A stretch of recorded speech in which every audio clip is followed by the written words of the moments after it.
안녕하십니까? 삶의 지혜와 깊이를 나누는 시간입니다. 우리의 삶은 때로 무거운 짐과 끝없는 걱정으로 가득 찹니다. 잠 못 이루는 밤, 마음을 짓누르는 문제들, 미래에 대한 불안감. 이 모든 것은 우리가 홀로 감당하기에는 너무나 벅찰 때가 많습니다. 하지만 오늘 우리는 이 모든 무거운 짐을 내려놓고 하늘의 평안을 얻는 방법에 대해 이야기 나누고자 합니다. 이 메시지가 여러분의 마음에 깊은 울림을 준다면 이 은혜를 주변의 소중한 이들과 함께 나누어 주십시오. 여러분의 나눔을 통해 더 많은 영혼이 위로와 힘을 얻게 될 것입니다. 주님의 이름으로 여러분 모두를 축복합니다. 오늘 우리가 함께 묵상할 말씀은 빌립보서 4장 6절입니다. 성경은 이렇게 말합니다. 아무것도 염려하지 말고 다만 모든 일에 기도와 간구로 너희 구할 것을 감사함으로 하나님께 아뢰라. 이 말씀은 단순한 위로의 말이 아닙니다.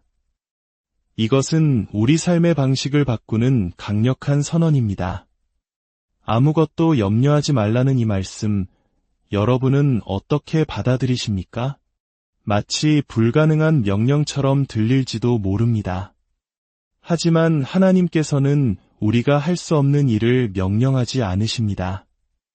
여기에는 깊은 영적 원리가 숨어 있습니다. 우리가 예배의 자리에 나올 때 많은 분들이 지친 영혼과 무거운 마음을 안고 옵니다. 세상의 소음과 문제들 속에서 영적으로 메말라 있기 때문입니다. 하지만 주님 앞에 나아올 때 우리는 그 모든 짐을 그분께 내려놓아야 합니다. 기도는 바로 이 내려놓음의 시작입니다. 성경에서 말하는 기도는 단순히 무언가를 구하는 행위를 넘어섭니다. 그것은 교환의 장소입니다.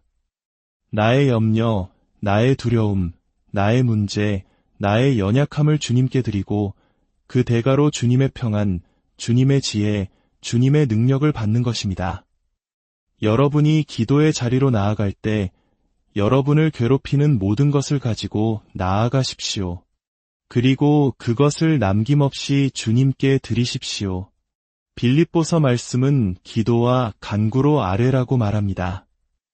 여기서 간구는 더욱 구체적이고 강력한 요청을 의미합니다. 마치 법정에서 변호사가 자신의 권리를 주장하듯 하나님의 약속에 근거하여 우리의 필요를 당당히 아뢰는 것입니다. 그리고 이 모든 것을 감사함으로 하라고 말씀하십니다. 아직 응답받지 못했음에도 불구하고 이미 이루어 주실 것을 믿고 감사하는 것, 이것이 바로 믿음의 기도입니다. 그러니 지금 이 순간 여러분의 손을 가슴에 얹고 조용히 고백해 봅시다. 아버지 하나님, 저는 더 이상 제 삶의 상황을 제 힘으로 통제하려 하지 않겠습니다. 제 남편을, 제 아내를, 제 자녀들을 바꾸려는 노력을 내려놓습니다. 모든 통제권을 주님께 넘겨드립니다. 제 염려를 가져가시고 주님의 평안을 주시옵소서. 성도 여러분, 기도는 단순한 종교적 의무가 아닙니다. 기도는 우리의 삶의 방식 그 자체가 되어야 합니다. 에베소서 6장 18절은 이렇게 말씀합니다.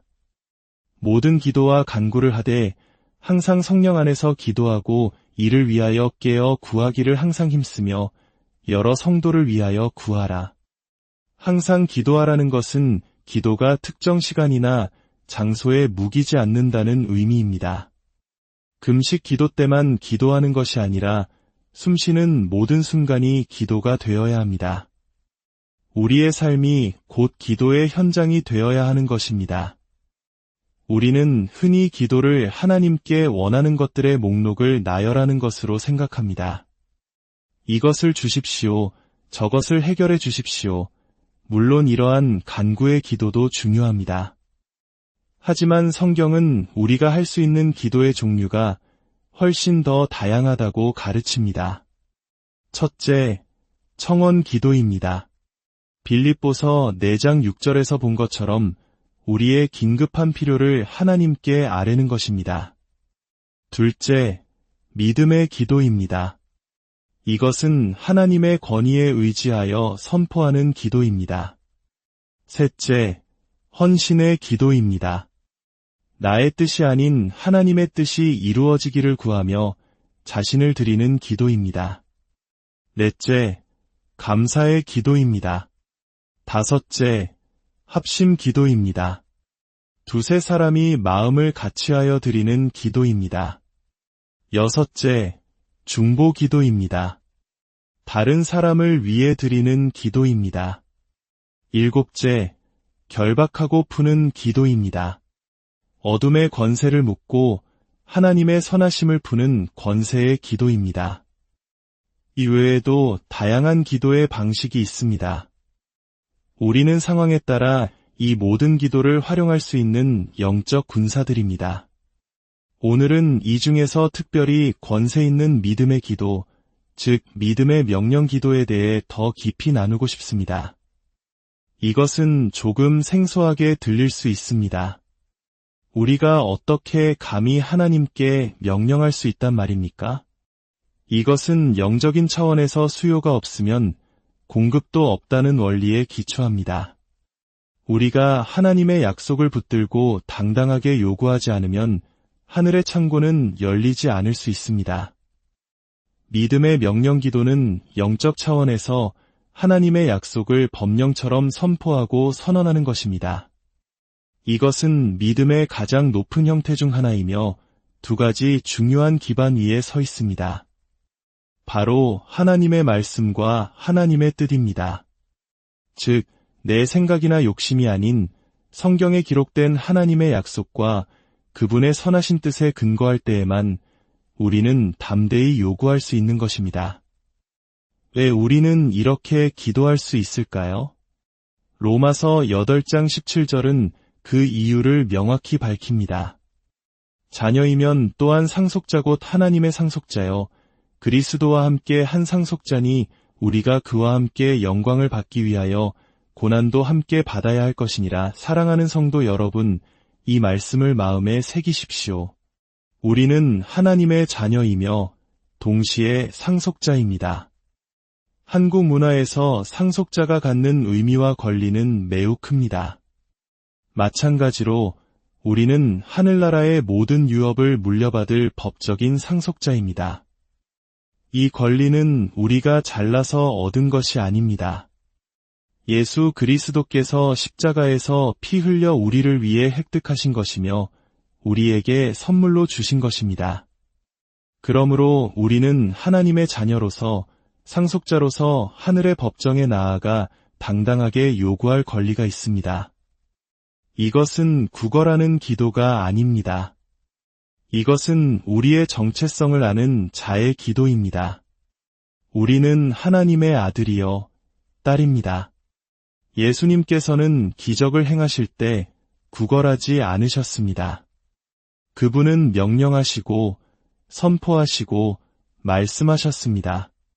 우리 또한 하늘에 속한 자로서 예수님과 함께 하늘 보좌 우편에 앉은 자로서 그와 같은 권세로 기도할 수 있습니다. 때로는 제가 이 암은 떠나갈지어다 라고 담대하게 기도할 때 어떤 사람들은 제가 교만하다고 생각할지도 모릅니다. 당신이 누구인데 그런 말을 합니까? 라고 물을 수도 있습니다. 그때 저는 대답합니다. 나는 그럴 권리가 있는 하나님의 아들입니다. 하늘의 문이 열릴 것을 명합니다. 재정이 풀릴 것을 명합니다. 질병이 떠나갈 것을 명합니다. 이것은 교만이 아니라 하나님께서 주신 우리의 정체성을 바로 아는 자의 선포입니다. 이 권세 있는 기도의 가장 중요한 근거 구절은 요한복음 15장 7절입니다. 너희가 내 안에 거하고 내 말이 너희 안에 거하면 무엇이든지 원하는 대로 구하라 그리하면 이루리라. 여기서 구하라는 말의 원어적 의미는 단순히 요청하다를 넘어 요구하다, 당당하게 청구하다는 뜻을 담고 있습니다. 하지만 여기에는 중요한 전제 조건이 있습니다. 바로 너희가 내 안에 거하고 내 말이 너희 안에 거하면입니다. 거한다는 것은 일시적으로 머무는 것이 아니라 그곳에 뿌리를 내리고 지속적으로 살아가는 것을 의미합니다. 주님과의 깊고 친밀한 관계 속에서 그분의 말씀을 매일 묵상하고 순종하며 그 말씀이 내 삶의 일부가 될 때 우리의 기도는 힘을 얻게 됩니다. 우리의 마음이 하나님의 말씀으로 가득 차 있다면 우리는 결코 하나님의 뜻을 벗어난 것을 구하지 않을 것입니다. 우리의 소원이 곧 하나님의 소원이 되기 때문입니다. 마음속에 죄를 품고 있으면서 하나님의 축복을 요구할 수는 없습니다. 시편 66편 18절은 말합니다. 내가 나의 마음에 죄악을 품었더라면 주께서 듣지 아니하시리라. 하나님과 올바른 관계를 맺고 그분의 말씀에 순종하는 삶을 살 때 우리는 비로소 상속자로서의 권리를 온전히 주장할 수 있습니다. 치유는 단순히 하나님의 선물이 아니라 우리에게 주어진 법적인 권리입니다. 번영 또한 마찬가지입니다. 구원과 자유 역시 우리 것이라고 성경은 약속합니다. 예수 그리스도께서 십자가에서 이 모든 것의 값을 이미 지불하셨기 때문입니다. 우리는 법정에서 유능한 변호사를 고용하듯 우리의 대언자이신 예수 그리스도를 의지하고 율법책인 성경 말씀을 근거로 우리의 재판장이신 하나님 아버지께 담대히 나아가야 합니다. 구체적으로 구하십시오. 하나님, 좋은 직장을 주세요가 아니라 하나님, 시급 2만 원을 벌고 교회에서 10분 거리에 있으며 주일에는 주님을 섬길 수 있는 직장을 허락해 주십시오라고 구체적으로 기도하십시오. 이제 오늘 이야기의 핵심인 누가복음 18장의 비유를 살펴보겠습니다. 예수님께서는 제자들에게 항상 기도하고 낙심하지 말아야 할 것을 가르치시기 위해 한 비유를 드셨습니다. 어떤 도시에 하나님을 두려워하지 않고 사람을 무시하는 불의한 재판관이 있었습니다. 그리고 그 도시에는 한 과부가 있었습니다. 예수님 당시 과부는 사회에서 가장 가난하고 보호받지 못하는 최악자였습니다. 이 여성은 모든 것을 잃을 수밖에 없는 최악의 상황에 놓여 있었습니다. 그녀를 변호해줄 변호사도 재판관에게 뇌물로 바칠 돈도 없었습니다. 예수님께서는 왜 이토록 극단적인 상황을 설정하셨을까요? 우리의 삶이 아무리 절망적이라 할지라도 하나님의 말씀에 근거하여 기도한다면 우리는 법적으로 우리에게 속한 것을 반드시 얻어낼 수 있음을 보여주시기 위함이었습니다. 과부는 재판관에게 가서 끈질기게 간청합니다. 내 원수에 대한 나의 원한을 풀어주소서. 이 말은 저에게 정의를 베풀어 주십시오. 법적으로 제게 속한 권리를 되찾게 해주십시오. 라는 뜻입니다. 우리가 기도할 때 우리는 바로 이 과부와 같습니다. 우리는 하나님이라는 정의로운 재판관 앞에 서서 사탄이라는 원수에게 빼앗긴 것들, 즉 우리의 건강, 가정의 평화, 재정적 축복을 되찾아달라고 요구하는 것입니다. 이것은 법적인 행위입니다. 처음에 재판관은 그녀의 청을 무시했습니다. 하지만 과부는 포기하지 않았습니다. 매일같이 찾아와서 간청했습니다. 성경은 그녀가 계속해서 찾아왔다고 기록합니다. 마침내 불의한 재판관조차 두 손을 들고 이렇게 말합니다. 내가 하나님을 두려워하지 않고 사람을 무시하나 이 과부가 나를 번거롭게 하니 내가 그 원한을 풀어주리라. 그렇지 않으면 늘 와서 나를 괴롭게 하리라. 여기서 번거롭게 하다, 괴롭게 하다는 말은 지치게 만들다, 달아 없어지게 하다는 강력한 의미를 담고 있습니다. 이 과부에게는 거룩한 끈기가 있었습니다. 주님께서 말씀하십니다. 불의한 재판관이 말한 것을 들으라. 하물며 하나님께서 그 밤낮 부르짖는 택하신 자들의 원한을 풀어주지 아니하시겠느냐? 그들에게 오래 참으시겠느냐?